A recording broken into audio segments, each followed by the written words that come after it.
And I thought, oh my gosh, that poem, I hadn't thought about that poem and since I was a little kid, and it was my favorite poem. What's one of the best pieces of advice that you've received personally or professionally?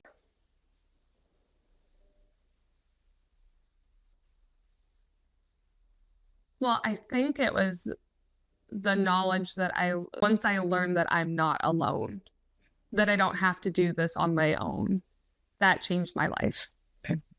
So that's the best knowledge that I've ever been given, is that I am always supported and I am always carried in it. And it makes sense because I always go to stories. But when I was a kid, I was not exposed to Jesus at all, except my mom had this poem called Footprints in the Sand. And in it, there's two sets of footprints, and this man knows that Jesus was walking with him through his whole life. And then during his toughest trials, there's only one set of footprints. And he says, I thought you said you were going to be with me. Why am I alone during the toughest times? And that's when the Lord says to him, you misunderstood. That's when I was carrying you. Yeah. And I thought, oh my gosh, that poem, I hadn't thought about that poem. And since I was a little kid, and it was my favorite poem.